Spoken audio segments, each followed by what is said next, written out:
नमस्कार दोस्तों, मेरा नाम है अनुपम मिश्रा और आप सभी लोगों का द टाइम फ्रेम में एक बार फिर से बहुत बहुत स्वागत है। दोस्तों, हम लोगों के सामने ओपन है निफ्टी का डेली चार्ट और इस डेली चार्ट को अगर देखें तो हम लोगों को आज जो कैंडल मिला है वो प्रीवियस कैंडल के ओपन को और लो को दोनों को नीचे की तरफ क्लोज करते हुए मिला है। मतलब जो हम लोगों ने बात की थी कि हमें इस पूरे हिस्से में कैसे सेंटीमेंट पे काम करने को मिल सकता है, ये जो हमारे लिए पूरा हिस्सा कुछ इस प्रकार से डेवलप हो रहा है। तो इस पूरे हिस्से में हमें एक नेगेटिव सिनेरियो में, मतलब ये जो पूरा हिस्सा है वो इस तरीके से काम करते हुए नज़र आ सकता है। ठीक है, ज़्यादा बेहतर आपको छोटे फ्रेम पे समझ में आएगा क्योंकि वहीं पे आपको ज़्यादा बेहतर ड्राइंग दिखेगी भी और समझ में भी आएगा। तो कहने का मतलब ये है कि हमें डेली चार्ट पे देखिए, वीकली पे भी कल तक हमारे पास क्या था, कल मंडे का सेशन था, वहाँ पे हमारी यही वीकली कैंडल कैसी थी, ग्रीन कलर की बन रही थी। लेकिन आज ट्यूसडे का सेशन ख़त्म होने के बाद यही कैंडल हमें देखिए रेड कलर की मिली और हम लोग ने बात भी किया था कि ये हैंगिंग मैन मतलब यहाँ से जब तक हम ये लेवल शायद क्या था 26,200 के लेवल को जब तक हम क्रॉस नहीं कर जाएंगे, हमारी मार्केट कैसी रहेगी, एक सेल ऑन राइज की मार्केट रहेगी या यूं कहेंगे एक नेगेटिव मार्केट बनी रहेगी। ठीक है, क्योंकि ये एक स्ट्रक्चर को भी डेवलप दे रही है, एक पैटर्न को भी डेवलप दे रही है, जो कि हम लोगों ने अपने वीकली एनालिसिस में ऑलरेडी डिस्कस कर रखा है। ठीक है, चलिए दोस्तों, मैं यहाँ पे ड्राइंग को थोड़ा सा ऑन करके डेली चार्ट के ऊपर थोड़ा सा जूम करके आपको चीज़ें थोड़ा सा बता दूं ताकि आपको क्लैरिटी आ जाए थोड़ी सी, ताकि छोटे फ्रेम को समझने में आसानी और कल हम लोगों ने जो बात की थी उसको समझने में भी आपको आसानी रहे। ठीक है, देखिए हमारे पास ये पूरा ऊपर का हिस्सा किस तरीके से काम कर रहा है, एक प्रॉपर रेजिस्टेंस की तरीके से काम कर रहा है। ठीक है, जब तक हम इसे क्रॉस नहीं कर जाते, बहुत क्लियर सी बात हम लोगों ने की थी, हम और जिन लोगों ने वो सपोर्ट रेजिस्टेंस वाला चैप्टर नहीं पढ़ा है, जो कि हम लोगों ने वीडियो बनाया था एजुकेशन सीरीज़ वाला वीकेंड में, तो उसको जाके एक बार देखिएगा, आपको काफ़ी कुछ समझ में आएगा। ठीक है, तो ये जो रेजिस्टेंस जब तक हम क्रॉस नहीं कर जाते हैं तब तक आप यूँ मान के चलें हमारी मार्केट इस हिस्से में कैसे रहने वाली है, कुछ इस प्रकार से, जैसे ऊपर गई नीचे आई, ऊपर गई नीचे आई, ऊपर गई फिर नीचे आने की तैयारी वो कर रही है। ठीक है, सीधे मैं यहाँ से देखिए, मतलब आप चाहें तो इस ड्राइंग को नोट कर लें या अपने हिसाब से खुद की अपनी ड्राइंग बना लीजिए। ठीक है, वो भी बेहतर रहेगा आपके लिए। मैं यहाँ पे आप लोगों के लिए अब 30 मिनट का चार्ट, 30 मिनट का टाइम फ्रेम लगाता हूँ। ठीक है, और साथ ही साथ आपको कल के वीडियो का एक स्क्रीनशॉट मुझे दिखाना है। ये देखिए, बहुत क्लियर सी बात है, हम लोगों ने अभी भी डिस्कस किया और ये आपको स्क्रीन पे भी नज़र आ रहा है कि जब तक हम इस रेजिस्टेंस को क्रॉस नहीं करते, हमें ऊपर की तरफ के कोई ट्रेड को देखना ही नहीं है, समझना ही नहीं है। ठीक है ना, बाइंग साइड के, और अगर हो भी जाते हैं तो बिना रीटेस्ट किए तो करना नहीं है। ठीक है, आज देखिए बैंक निफ्टी ने बहुत लोगों को ट्रैप किया, बहुत ज़बरदस्त तरीके से ट्रैप किया। इसीलिए कहा जाता है कि थोड़ा सा डिसिप्लिन को फॉलो कीजिए, सेंटिमेंट्स पे कंट्रोल रखिए।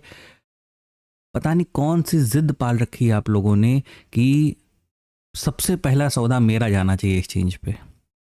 ये पता नहीं कौन सी जिद आप लोगों ने पाल रखी है जिसकी वजह से दिक्कतें होती हैं, और वो धीरे धीरे समझ में आएगा, इतना आसानी से समझ में नहीं आता, टाइम लगता है उस चीज़ में। तो ये दो सिनेरियो कि भाई जब रीटेस्ट होगा तो ही बाइंग करेंगे। अगर इस ट्रायंगल के अंदर हैं तो ये देखिए लिखा हुआ है NTZ, नो ट्रेडिंग जोन, हम यहाँ पे ट्रेड नहीं करने वाले। अगर हमने सपोर्ट लेवल जो कि क्या था 25,900 का, अगर हम इसे ब्रेक करते हैं तो एक रीटेस्ट के बाद फिर हम नीचे की तरफ चलना चालू कर सकते हैं, वहाँ पे हमें कोई चीज़ देखने को मिल सकती है। वापस आता हूँ अपने उसी 30 मिनट चार्ट पे। ठीक है, और अब आप इस चीज़ को देखें, जो ट्रायंगल हम लोगों को मिल रहा था वो कैसा था, वो कुछ ये वाला था। ये अब आपको यहाँ पे भी उसी तरीके से बना दिया तो आपको यहाँ पे याद आ जाएगा। ये पूरा हिस्सा बात हुई थी ना कि जब तक हम इस मिड पॉइंट पे, अगर कहीं पे भी हम ओपन होते हैं मिड पॉइंट पे, यहाँ कुछ करने की ज़रूरत नहीं है, पहले मार्केट को किसी तरफ आ जाने दीजिएगा। ठीक है, ऊपर जाएंगे, इन केस अगर ऊपर जाते हैं तो रिटेस्ट करने के बाद काम करेंगे। नीचे की तरफ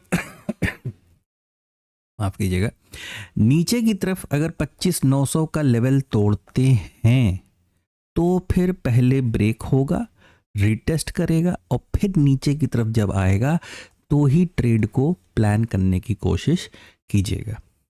बहुत सिंपल, बहुत आसान तरीके से चीज़ बताई थी। जिनको याद रही होगी, कुछ लोग को याद रहती है, अच्छी बात है ये, वो कहीं ना कहीं मार्केट में बचे होंगे।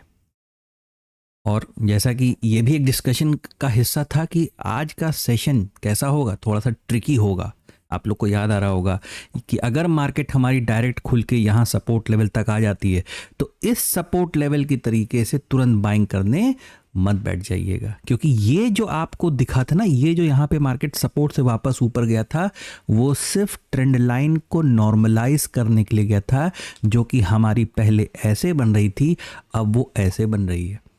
अब क्या हुआ, अब बाकायदा उसको मौका मिल गया, ये ट्रेंड लाइन टूटी, रिटेस्ट हुआ और फिर मार्केट नीचे आया, रिटेस्ट किया, फिर नीचे आया। तो सेम इसी स्ट्रक्चर पे हमें चलना है।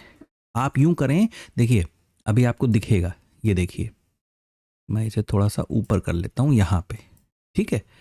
अब आपको बेहतर दिखेगा किस तरीके से।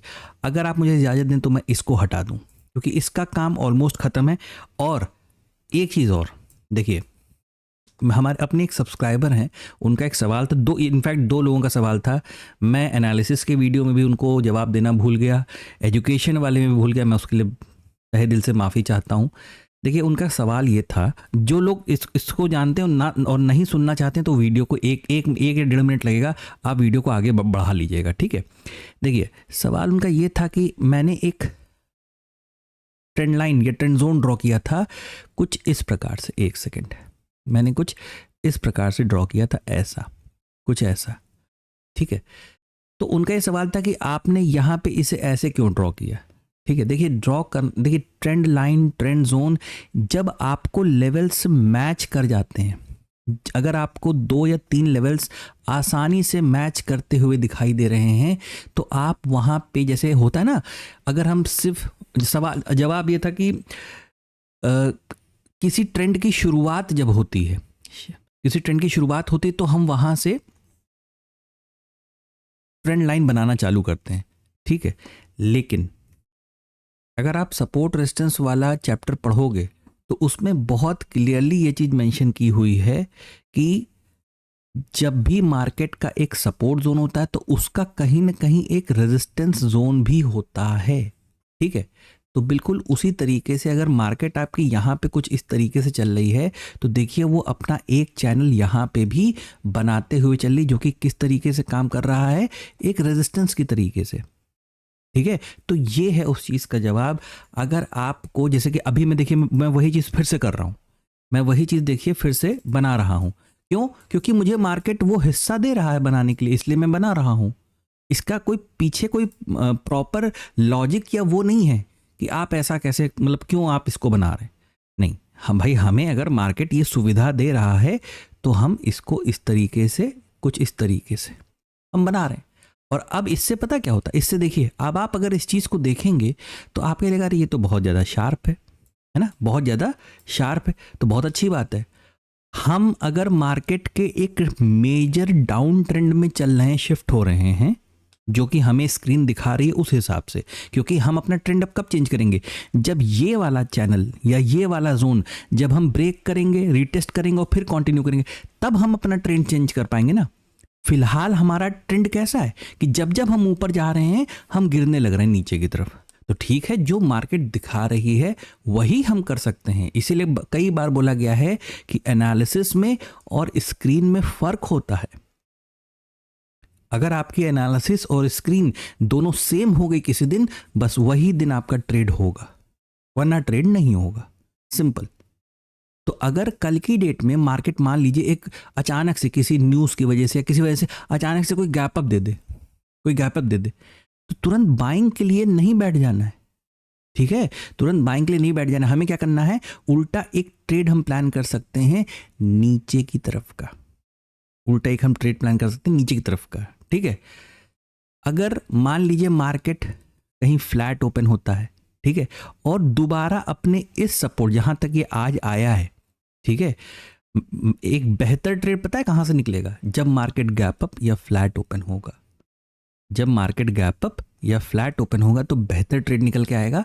इसीलिए मैं ये बात कह रहा हूँ कि आप यूँ समझें कि जब मार्केट इस तरीके से खुल के जब दोबारा नीचे की तरफ चलना चालू करेगा तो फिर यहाँ पे हमें नीचे की तरफ का फिर से एक ट्रेड करने को या देखने को मिल सकता है।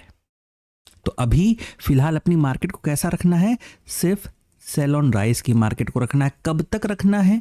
जब तक ये वाला जोन या यूं कहें कि ये देखिए, अब इसमें और इसमें कोई खास फर्क नहीं बचा है क्योंकि अगर आप इसको ब्रेक भी कर जाएंगे ना, मान लीजिए आप यहां पे खुल गए, तो फिर से आपको एक रिटेस्ट देना पड़ेगा और उसके बाद मार्केट डिसाइड करेगा कि उसको क्या करना है। क्यों? क्योंकि ये एक किसी न किसी प्रकार का कोई स्ट्रक्चर बनाने लगेगा, बस इतना ही फर्क आएगा। लेकिन हमें अभी इस तरफ ज़्यादा फोकस नहीं करना। उसके पीछे का रीज़न ये है कि देखिए, खामा दिमाग खराब करने में कोई मतलब नहीं है, इस वजह से कह रहा हूँ भाई। सिंपल सी चीज़ है, ये आपके सामने स्क्रीन है, स्क्रीन आपसे बातें कर रही है, सब कुछ आपको बता रही है। जब इसके ऊपर आ जाएगी तब ऊपर के बारे में सोचेंगे। अभी जब हम इसके नीचे काम कर रहे हैं तो हमें इसके नीचे के बारे में सोचना ज़्यादा बेहतर है। और जो नीचे जो हमें चीज़ें, जो लेवल्स दिखाई दे सकते हैं, वो क्या दिखाई दे सकते हैं?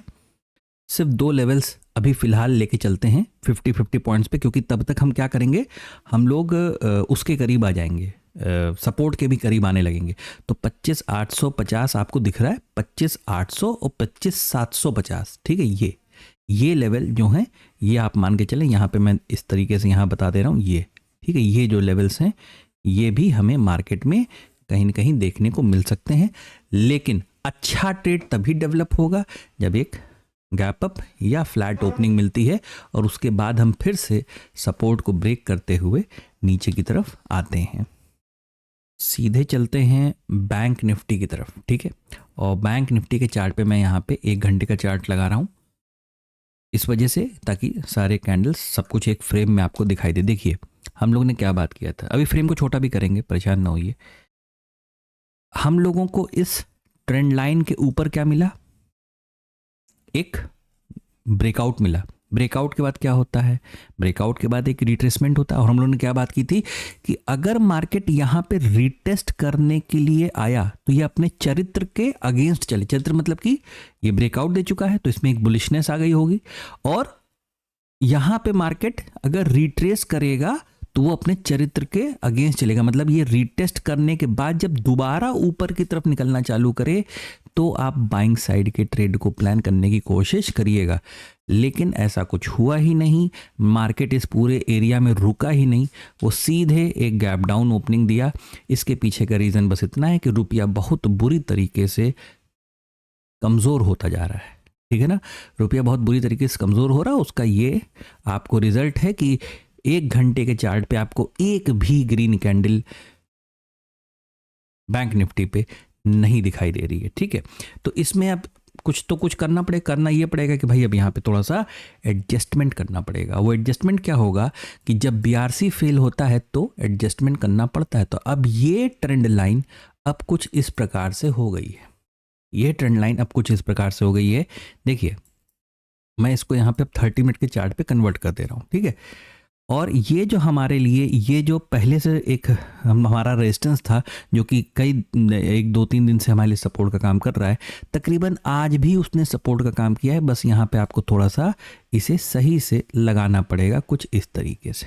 मैंने सपोर्ट रेजिस्टेंस वाले चैप्टर में बताया भी था कि कभी भी अगर आप लेवल को ड्रॉ कर रहे हो और पीछे की तरफ अगर मार्केट है तो अपने उस लेवल को पीछे की तरफ एक्सटेंड करके देख लीजिए।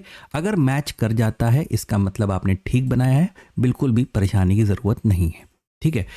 बैंक निफ्टी में भी मैं फिर बता दूं, बैंक निफ्टी में भी हम अपनी मार्केट को फिर से, क्योंकि अब हम वापस आ गए अपने क्षेत्र में, अपनी जगह पे हम वापस आ गए हैं। अगर हम इसके ऊपर रहते, रिटेस्ट करते और कंटिन्यू करते तो शायद चीज़ें बदलना चालू हो जाती। लेकिन जैसे ही रुपया फिर से आज बहुत बुरी तरीके से मार खाया है, उसी की वजह से यहाँ पे हम अपनी मार्केट को फिर से सेल ऑन राइज का रखेंगे। एक छोटी सी एडवाइस देना चाहूँगा बैंक निफ्टी में। देखिए अगर आपको बैंक निफ्टी बहुत ही ज़्यादा कॉम्प्लिकेटेड लग रहा है, ठीक है, तो थोड़े दिन निफ्टी में ट्रेड करिए, मत करिए बैंक निफ्टी में ट्रेड। ज़रूरी नहीं कि एनालिसिस किया जा रहा है, वीडियो बनाया जा रहा है तो जान देनी ही देनी है, ठीक है ना, ऐसा मत करिए। ठीक है, सिंपल सी चीज़ है। आप एक मेजर सपोर्ट, जैसे मैं इसको वापस 1 घंटा मुझे लगाना पड़ेगा, ये देखिए हम एक मेजर सपोर्ट, ये देखिए support support support support support, हम एक मेजर सपोर्ट लेवल के करीब हैं। ठीक है, अब यहाँ पे हम किस तरीके का ट्रेड प्लान करें ये भी जल्दी समझ में नहीं आएगा, क्योंकि सपोर्ट पे खड़े होके, देखिए एग्जैक्ट सपोर्ट पे नहीं है लेकिन बहुत डिफरेंस भी नहीं है। पता चला कल अचानक से गैप डाउन यहाँ पे हो गया। ठीक है, देखिए अगर मार्केट हमारी फ्लैट ओपन होती है बैंक निफ्टी की, या गैप अप होती है इस रेजिस्टेंस लेवल के आसपास, तो फिर आप एक ट्रेड नीचे की तरफ का प्लान कर सकते हैं। लेकिन मेरा निवेदन रहेगा, कृपया करके स्कैल्पिंग का ही सहारा लीजिएगा, खास करके बैंक निफ्टी में। ठीक है, सिर्फ स्कैल्पिंग का सहारा लीजिएगा, इससे ज़्यादा और कुछ नहीं। ऊपर की तरफ का हम कोई ट्रेड प्लान नहीं करने वाले। ऐसा नहीं है कि उस तरीके का एनालिसिस ना करें हम लोग तो ही बेहतर है कि इसके ऊपर गया तो यहाँ तक आ जाएगा, इसके नीचे गया तो यहाँ तक आ जाएगा। ये रील और शॉर्ट्स वाली एनालिसिस की कोई ज़रूरत नहीं है। ठीक है, हाँ कभी कभार ऐसी सिचुएशन आती है जब इस तरीके के लेवल्स भी देने पड़ जाते हैं, और ऐसा तब होता है जब मार्केट रेंज वाली ट्रेडिंग कर रही होती है। दोस्तों, रेंज वाली ट्रेडिंग ये भी बता रखा है उस एजुकेशन वाले वीडियो में, उसको देखिएगा। ठीक है, तो फिलहाल बैंक निफ्टी में भी मार्केट कैसा रखेंगे, सेल ऑन राइज का, कहाँ तक आ सकते हैं अगर फ्लैट या गैप अप होते हैं, तो ये अपने पिछले सपोर्ट लेवल यानी 58,900, 850 या 800, यहाँ तक फिर से हमें आने का मौका मिल सकता है बैंक निफ्टी में। ऊपर की तरफ का कोई ट्रेड नहीं है। दोस्तों, ये है एनालिसिस निफ्टी और बैंक निफ्टी का। आशा करता हूँ आपको समझ में आया होगा, अच्छा लगा होगा। अगर आपको एनालिसिस अच्छा लगे तो please like, subscribe and share my channel. धन्यवाद, नमस्कार।